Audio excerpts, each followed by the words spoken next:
તો અચાનક એએમસી આ બધા હોર્ડિંગ્સો શું કામ ઉતારી રહી છે?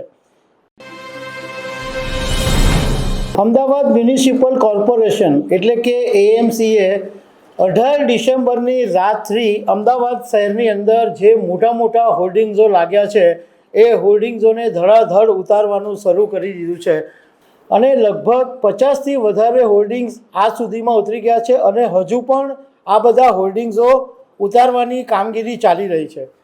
તો અચાનક એએમસી આ બધા હોર્ડિંગ્સો શું કામ ઉતારી રહી છે એના વિશે વાત કરીશ. મારું નામ રાજેશ શાહ છે અને તમે જોઈ રહ્યા છો ગુજરાતના સૌથી મોટા ડિજિટલ ન્યૂઝ પ્લેટફોર્મ ખબરછે.com. અમદાવાદ મ્યુનિસિપલ કોર્પોરેશન ગઈકાલે રાત્રે એટલે 18 ડિસેમ્બરેથી મોડી રાતથી આખા શહેરની અંદર જે મોટા મોટા હોર્ડિંગ્સો લાગેલા છે એને ઉતારવાની કામગીરી શરૂ કરી દીધી છે અને એની પાછળ કારણ જાણવા મળ્યું છે કે જે જાહેર ખબર એજન્સીઓ આ હોર્ડિંગ્સનો યુઝ કરે છે અને લાખો કરોડો રૂપિયાની કમાણી કરે છે, આ બધી જાહેર ખબર એજન્સીઓએ 80 કરોડ રૂપિયાની જે લાયસન્સ ફી છે એ એએમસીને ચૂકવી નથી. એએમસીએ આના માટે ઘણી બધી વખત જાહેર ખબર એજન્સીઓને નોટિસ આપી, પરંતુ કોઈ પરિણામ નહીં આવ્યું. એટલે અમદાવાદ મ્યુનિસિપલ કોર્પોરેશને એક્શન લીધું અને 18 ડિસેમ્બર રાત્રિ બધા જે હોર્ડિંગ્સો છે એ ઉતારવાનું શરૂ કરી દેવામાં આવ્યું. હવે તમે કોઈ પણ શહેરમાં જોતા હશો, ગુજરાત હોય કે બહાર પણ તમે જોતા હશો, તો દરેક સિટીની અંદર કોઈ ખાનગી મિલકત હોય એની પર મોટા મોટા હોર્ડિંગ લાગેલા હોય.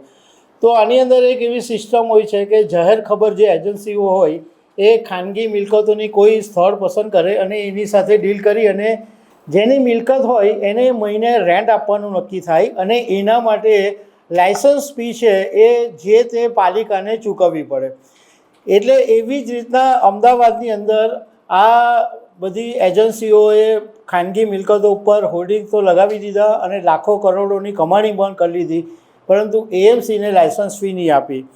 હવે આ બાબતે અમે એએમસીના ટાઉન પ્લાનિંગ ચેરમેન પ્રીતિશ મહેતાની સાથે વાત કરી તો એમણે એવું કીધું કે ગઈકાલે રાત્રે 18મી રાતથી હોર્ડિંગો ઉતારવાનું શરૂ કરવામાં આવે છે અને એલિસ બ્રિજ, પાલડી, નવરંગપુરા, થલતેજ, વસ્ત્રાપુર આ બધા વિસ્તારોની અંદર હોર્ડિંગ ઉતારવાની કામગીરી ચાલી રહી છે.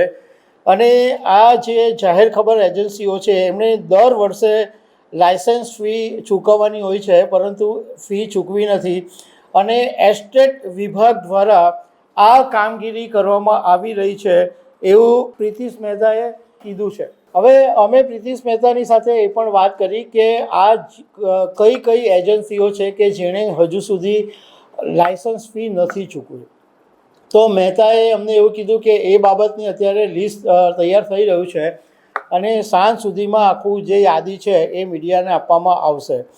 તો દર્શક મિત્રો, આવી અનેક વાતો સાથે અમે તમને મળતા રહીશું. Thank you very much.